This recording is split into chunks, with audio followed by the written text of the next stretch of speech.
Optimēt futbola virslīgas 12. kārtas spēle noslēgusies. Cerīgais par tevi kā Salaspils 4-4 rezultāts. Neizšķirts mums kopā Arturs Štanžēks un Roberts Baroda. Cerīgais tevi kā Salaspils komandas spēlētāji. Varbūt varam sākt ar nelielu komentāru pēc spēles. Kāds sajūtas pēc 4-4 Kuldīgā? Labdien visiem, jā. Gāja ļoti grūti spēles gaitā, visi paši redzēja, jo spēlēt tā kā Kuldīgā ir vienmēr ļoti sarežģīti. Katru sezonu te atbrauc un šajā, teiksim, tā kolizējā vienmēr atnāk atbalstītāji, atbalsta savu komandu. Kopumā neteiktu, ka tas ir telpu futbola segums vairāk, jā. Un bumba, teiksim, tā ripo daudz lēnāk un neesam pieraduši pie šāda seguma. Kuldīga ir tāda komanda, kas vienmēr cīnās un iet līdz pēdējiem. Varēja redzēt, ka mums arī trūka fiziski spēki, cilvēki nebija daudz. Un kopumā tā arī ir, ka spēles gaitā vienmēr bijām iedzinējos un tikai spēles beigās varējām izlīdzināt un izraut to punktu un palikt tajā 3. vietā šajā sezonas gada beigās. Jā, pirmkārt jau paldies ļoti daudzajiem faniem, kas bija piepildījuši halli, super tādā atmosfērā spēlēt un atgriezties. Biju noilgojies, teikšu godīgi. Un par spēli runājot, vienmēr pret Salaspili nekad nav garlaicīgas spēles. Vienmēr ir lielāko daļu spēles ir ar vienu vārdu guvumu vai Salaspils vai mūsu labā. Redz, šoreiz neizšķirts, izlaidām uzvaru. Gribētu teikt, ka pietika spēka, lai ar pilnu jaudu pabeigtu spēli, ar vienalga kaut vai +1, bet, kā treneris teica, 6 punktu spēlē neatdevām 2 punktus Salaspilī un nepalaidām viņus tālāk prom no mums, lai turpinātu viņus ķert rokās. Tā kā spēles plāns, protams, nav izpildīts, bet nav arī katastrofa nekāda. Robert, varbūt var pakomentēt pēdējās 2,5 minūtes spēlējāt pa 5. Vai tiešām tik droši jutāties, ka gūsiet tos vārdus? Domājat, uz likmes ir šī 3. vieta turnīra tabulā. Cik pārliecinoši gājāt ārā spēlēt pa 5? Godīgi sakot, nebijām gatavojuši vairākumu 5-4, bet spēles gaitā varēja redzēt, ka mums ļoti trūka tie spēki, nebija jau varianti, jo nevarējām iziet no savas zonas, jo Kuldīga vienmēr spiež ļoti fiziski uz mums. Arī tas segums kājas ļoti nogurs ļoti ātri. Spēles beigās vienkārši jau nebija tā kā spēki. Rezultāts vēl rādīja, ka mēs zaudam, ka mums kaut kas ir jādara. Un uzbrukumā baigi daudz arī nesanāca. Un izlēmām, ka mums jāiet tā teiksim all-in un mēģināt 5. iesist. Un kā arī redzēt, mums tas sanāca, izlīdzinājām un dabūjām to punktu, jā. Jā, Artur, tu gan 1. aprīlī nebija kopā ar komandu, bet 1. aprīlī Salaspilī 0-6 zaudējums. Es pēc spēles ar Arturu Broku parunājos. Viņš man smaidīgs atbildēja, ka sezonas sākums, ka nav ko uztraukties.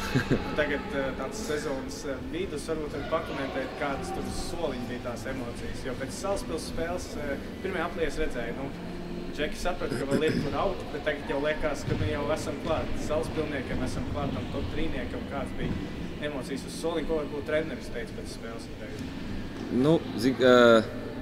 Jā, es 1. aprīlī nebiju. Pēc tam, par cik komanda vairāk vai mazāk tika būvēta no jauna gandrīz, teiksim tā. Un pēc 1. aprīļa tie apstākļi tā sakrit, ka trenerim vajadzēja arī kādu pieredzējušu spēlētāju, tāpēc uzrunāja mani. Es pateicoties ģimenes atbalstam arī nolēmu, teiksim tā, atgriezties un sajūta ir tāda, ka lēnām tā puzle tiek salikt, viņa jau ir tuvu beigām un tāpēc tas spēles ritējums iet ar vienu uz augšu, Nikeram tieši. 1. maiņa ļoti rezultatīva, 2. maiņa sāk veidot momentus, tāda sajūta, jā, ka viss ar vienu, tā kā Arturs Broks teica, ka neuztraucieties visu vēl priekšā. Gribētu pateikt, jā, ka jaunie čaļi jau ir adaptējušies un viss tik vēl būs uz play-offiem. Robert, pēdējo tev gribu pajautāt, pagājuši gadu jums 3. vieta, bronza izcīnīja tev kā Salaspils komanda. Kā tu redzi, varbūt jums jāizdara šogad, lai vismaz atkārtot to rezultātu? Jo laikam pagājušajā gadā liekas, ka Nīca tur tā piezagās jums klāt. Nīcai grūti gāja Jēkabpili, bet beigās bronzas sērijā pret Salaspilniekiem diezgan pamatīgi cīņa bija, bet Salaspils tika pie tās 3. vietas. Kā tu varbūt redzi šīs sezonas beigas, kas ir tas pēdējais solīts, ko jums vajadzētu izdarīt, lai noturētos tajā bronzas sērijā? Jā, viennozīmīgi vienkārši jātrenējas vairāk. Šo sezonu 2. sezonas daļā mums arī ir papildinājumi komandā. Es esmu pienācis. Ir jauni spēlētāji, mums vienkārši jāsalabo tā komandas ķīmija. Trenēsimies, spēlēsim un mēģināsim play-offos to sasniegt labāko rezultātu un spēlēt par katru bumbu līdz katrai sekundai, līdz pēdējai sekundai mačā. Artur, tev beigās arī komanda grib paprasīt, kas gan mani interesē, gan daudziem arī atbalstītājiem. Vienbrīd pat uz laukumu bija Kopērītis, Krūmiņš, Jansons un Ūdris. 4 nekuldīdzinieki, faktiski pirms pusotru gadu vēl nesaistīti ar FC Nikeras komandas spēlētāji, bet tagad jau pārstāv mūsu komandu virslīgā un diezgan labu sniegumu rāda. Kā tev var būt, kurš ir no FC Nikeras komandas pirmajā dienā?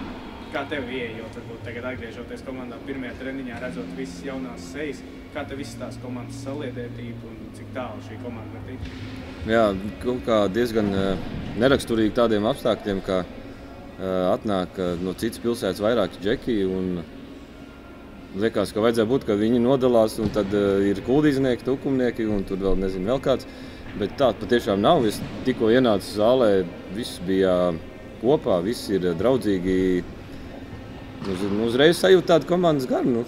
Piespicēju ar savu, es vēl piespicēju ar savu pieredzi, teiksim tā, un saliedējamies vēl vairāk.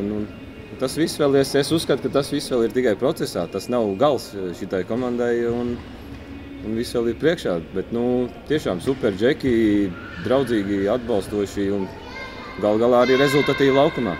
Cepur nost. Labi, paldies jums vēl abiem. Paldies. Paldies.